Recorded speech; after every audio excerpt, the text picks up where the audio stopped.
আপনার তাকদিরে যা আছে আপনি পাবেন, না পেয়ে আপনি দুনিয়া থেকে যাবেন না, ফুল স্টপ।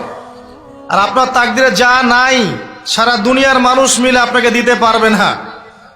এই চিন্তাটা আগে মাথার মধ্যে সেট করেন।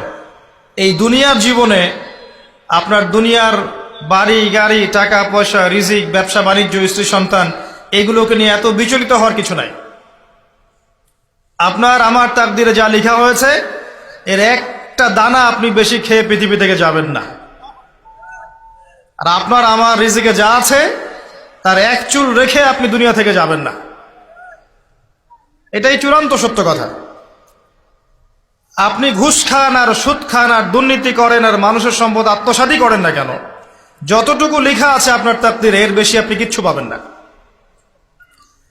আর আপনি হালালে থাকার জন্য যতই কষ্ট করেন, হালালে আছেন, সবজি বিক্রি করে খাচ্ছেন, আপনি ছোটখাটো ব্যবসা করছেন, মানুষ আপনাকে দাম দেয় না, আন্ডারএস্টিমেট করে, গরিব বলে, ফকির মিসকিন বলে, কিন্তু আপনার তাকদিরে যা আছে আপনি সেটাই পাবেন, এর বেশি আপনি কিচ্ছু পাবেন। হুয়াল আউয়ালু ওয়াল আখির, আল্লাহ পাক প্রথম এবং আল্লাহই শেষ। কুল্লু মান আলাইহা ফান ওয়া ইয়াবকা ওয়াজহু রাব্বিকা যুল জালালি ওয়াল ইকরাম। প্রত্যেকটা বিষয় ফানা হয়ে যাবে, কিচ্ছু থাকবে না। এখন আপনি পৃথিবীতে যা দেখছেন এগুলোর কিছুই থাকবে না।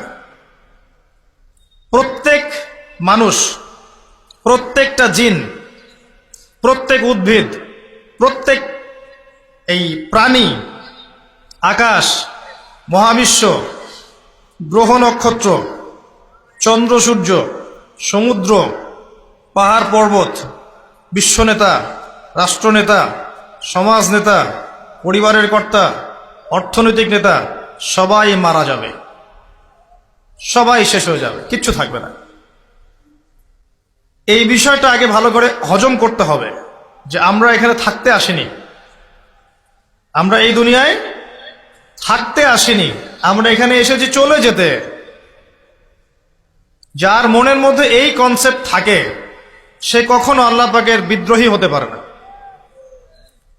সে কখনো আল্লাহ দ্রোহিতা করতে পারে না, কুফরি করতে পারে না, শিরক করতে পারে না, আল্লাহর অবাধ্য হতে পারে না। যার মনের মধ্যে এই চিন্তা বদ্ধমূল যে আমি এখানে থাকতে আসিনি, আমি এখানে মুসাফিরের মতো এসেছি, গাছের ছায়ায় বিশ্রাম নিচ্ছি, বিশ্রাম নিয়ে শেষ হবে চলে যাব। যারাই আল্লাহ দ্রোহিতায় লিপ্ত হচ্ছে, শিরিক করছে, বেদাত করছে, হারাম খাচ্ছে, ঘুষ খাচ্ছে, সুদ খাচ্ছে, জেনা করছে, আল্লাহ দ্রোহিতা করছে, আল্লাহর বিধানকে অস্বীকার করছে, তারা ইনডাইরেক্টলি ধরে নিয়েছে যে তারা মনে হয় পৃথিবীতে চিরকাল থাকবে।